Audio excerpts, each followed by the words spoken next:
la bienvenida a este espacio el doctor José Chalco, abogado constitucionalista, que ya está con nosotros para el análisis. Doctor, buenos días. Buenos días, Liz, y buenos días al país. Todo un debate y una pugna tras la publicación en el registro oficial de esta ley antilavado de activos, también denominada antipillos, ante esta decisión del gobierno nacional, y ahora la mayoría de la Asamblea ya anunciando la presentación de una demanda de inconstitucionalidad. La gran pregunta aquí es, ¿quién tiene la razón, doctor? ¿Actuó bien el presidente en tomar esta decisión? ¿Está actuando bien la Asamblea en más bien demandar? ¿Qué es lo correcto? Yo creo que han puesto al país una vez más en una clásica miopía con las urgencias y con las necesidades reales que tiene el Estado. Este es un conflicto que no muestra otra cosa más que un divorcio y una distancia, con las urgencias del país y con el conocimiento del derecho constitucional. Cuando el equipo jurídico de la Presidencia de la República se equivoca, hay que decirlo, hay que llamarle la atención. Pero en esta ocasión, como lo que estamos mirando en el país, no hay un error del equipo jurídico. Está actuando acertadamente y conforme a derecho. ¿Quién se está equivocando? ¿Quién se está acelerando sin hacer una pausa necesaria? Es la Asamblea Nacional. Y su silencio al no haber debatido en los 30 días que exige la Constitución, lo que ha hecho es esto, precisamente que opere por mandato constitucional, que su silencio hace que el presidente tenga la atribución de enviar directamente la ley al registro oficial, como hemos visto ayer, que el registro oficial conforme a derecho ya lo ha publicado. Doctor, pero eso quiere decir que la Asamblea Nacional no puede archivar en primer debate una ley económica urgente. Indiscutiblemente que no, Liz. Y permítame explicar con la seriedad que el país requiere. Veamos la Constitución. En la Constitución se establece en el artículo 140 y 137 dos momentos significantes e importantes para este problema. En el artículo 140, usted tiene la atribución del presidente de enviar proyectos de ley calificados como urgentes en materia económica. ¿Y qué le dice el artículo 140 que está en pantalla? Que se tramitarán de conformidad con el procedimiento ordinario, reducido los plazos a 30 días. Ojo, de conformidad con el procedimiento ordinario. El artículo 137 de la Constitución, también en pantalla, nos dice cómo se hace el procedimiento ordinario. Y dice claramente, el proyecto de ley será sometido a 2 debates. No que la aprobación, por favor, que no engañen al país, no hay que hacer eso.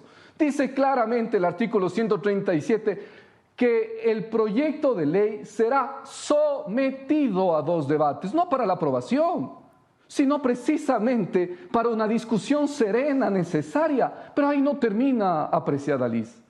¿Qué es lo que sucede? Si nosotros recordamos el año 2023 en el Ecuador, hay que estudiar la jurisprudencia de la Corte Constitucional, que es una de las fuentes más importantes en el modelo constitucional ecuatoriano. No se puede analizar las cosas mirando leyes, cuidado, hay que mirar la Constitución y la jurisprudencia. ¿Y qué nos ha dicho la Corte Constitucional? En el año 2023, a través de su dictamen, que si podemos mirarlo en pantalla, 423, urgencia económica, UE, la Corte Constitucional hizo una reflexión claramente sobre estos temas. ¿Y qué es lo que dice el párrafo argumento 162? El procedimiento legislativo ordinario es trascendental. ¿Por qué? Por los actores que intervienen. Y vea usted la segunda parte subrayada. Porque habrá observaciones de asambleístas durante los 2 debates legislativos. 2 debates legislativos. Y por último, la objeción presidencial, facultad de veto. Pero ahí la Corte Constitucional, apreciada Liz, lo que ha hecho es precisamente sellar esta dificultad. Entender que un proyecto de ley se somete a una discusión de 2 debates, que es una pequeña intención mía de contextualizar la razón, pero hay que hacerlo. ¿Por qué 2 debates? Porque se entiende que usted, en el transcurso de un primero y segundo debate, lo que busca es recibir criterios de la ciudadanía, reflexiones de los asambleístas, posiciones de los grupos de interés sobre la materia y lo más importante, pues, mirar si se llega a tener acuerdo de aprobación o acuerdo de rechazo, pues. La asamblea es un órgano pluripersonal, político. No es una persona para hacer un acto administrativo en un solo acto. Cuidado, se están equivocando. Doctor, la Constitución manda en este momento. Pero ellos, los asambleístas que hoy rechazan esta publicación en el registro oficial, lo que dicen es que en el histórico de la Asamblea ya se ha dado antes el caso también de archivar algún proyecto de ley en el primer debate y señalan el artículo 60 de la Ley Orgánica de la Función Legislativa.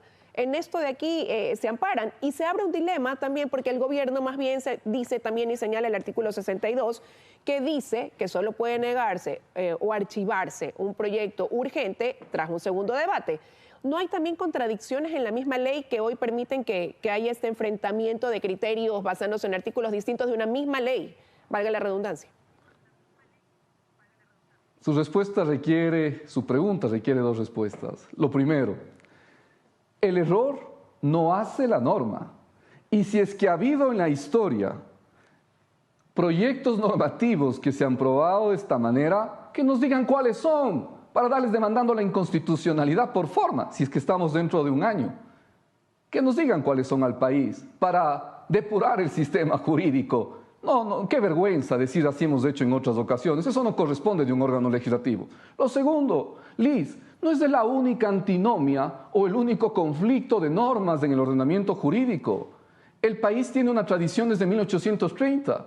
Tenemos leyes, acuerdos, decretos. Obviamente hay contradicciones, obviamente se pueden encontrar antítesis. ¿Qué es lo que hace usted?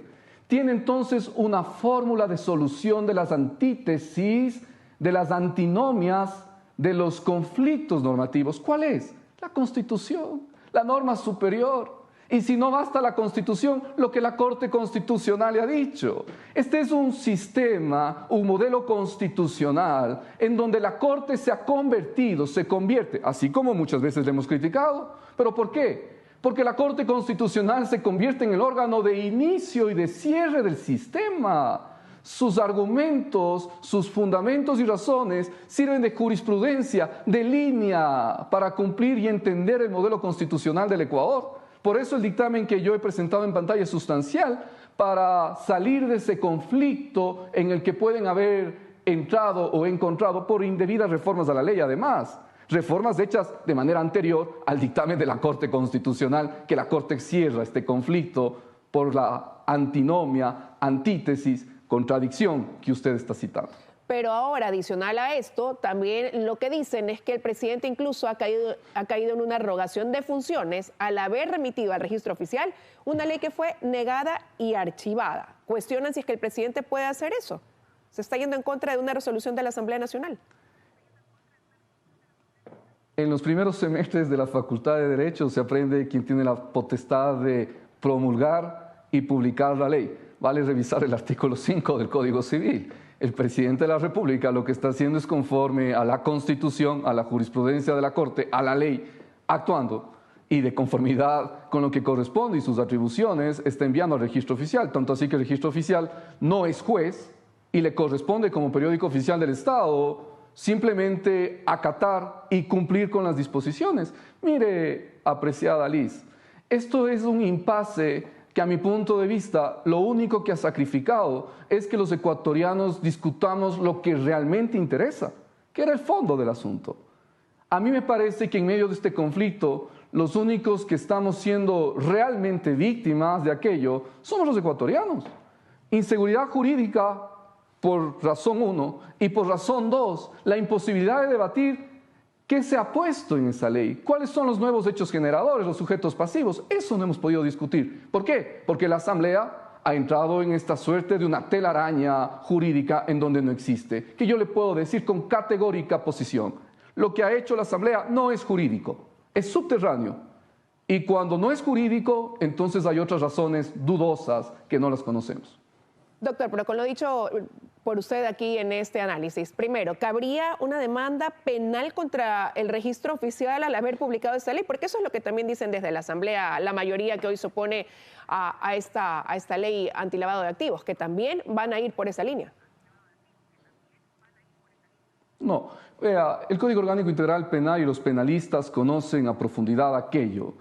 Lo que establece es el incumplimiento de órdenes de autoridad legítima y entonces el presidente de la República podría decir lo propio. ¿Se ha incumplido una orden de autoridad legítima? No es ese el conflicto, no es ese el escándalo, Liz.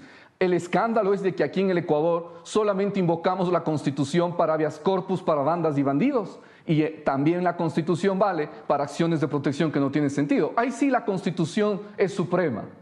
Cuando revisa usted el artículo 425 de la Constitución en su segundo inciso, expresamente le dice: en caso de conflicto, todo servidor público, no estoy hablando de jueces y control constitucional, todo servidor público y funcionario administrativo está obligado a aplicar la Constitución de la República. Ese es el modelo constitucional ecuatoriano. Y si es que no estudiamos derecho constitucional, estamos perdidos en la Asamblea. Sí vale mirar los dictámenes de la Corte que he señalado, que se hizo en el año 2023, varios, estableció cómo es el procedimiento ordinario, cómo son los proyectos de urgencia en materia económica y cómo son los decretos que hacía en esa época un expresidente por muerte cruzada. Eso hizo la Corte Constitucional. Hizo un dictamen uno tras otro, repetitivo. Yo he traído uno, en donde claramente se mira por qué el procedimiento legislativo tiene dos debates. Así que el Ejecutivo, en esta ocasión, no se equivoca.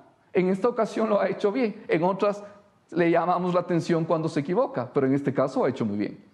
Eso quiere decir que sería cuestión de tiempo que pueda darse paso a lo que establece esta ley, considerando que seguramente seguirán su curso las demandas de inconstitucionalidad y que será la Corte Constitucional a lo mejor quien tenga la última palabra. Liz, se podrían presentar demandas de inconstitucionalidad por el fondo, es decir, por el contenido, si es que alguien identifica que el contenido es incompatible a la Constitución, el contenido, lo que está establecido como materia recaudatoria, eso es un camino. Respecto del conflicto que estamos analizando con usted, de que se presuma una inconstitucionalidad por la forma, por el procedimiento, se lo puede hacer aquello única y exclusivamente durante el plazo de un año a partir de la vigencia de la ley. Y la Corte Constitucional indiscutiblemente tendrá conocimiento de esto y esperamos, como debe ser en derecho, que la Corte Constitucional tome sus precedentes del año 2023, hechos además por una muy buena jueza, la doctora Salazar, y los precedentes hoy los vuelva a aplicar y diga efectivamente la Corte Constitucional ya se ha pronunciado en este sentido. Eso se llama, a propósito, seguridad jurídica. Bueno, veremos qué pasa, doctor. Le agradezco que nos haya dado estos minutos para el análisis de este tema que ha generado una nueva pugna entre el Legislativo y el Ejecutivo. Gracias por haber estado con nosotros. Liz, es un gusto para mí estar con usted. Que tenga un buen día.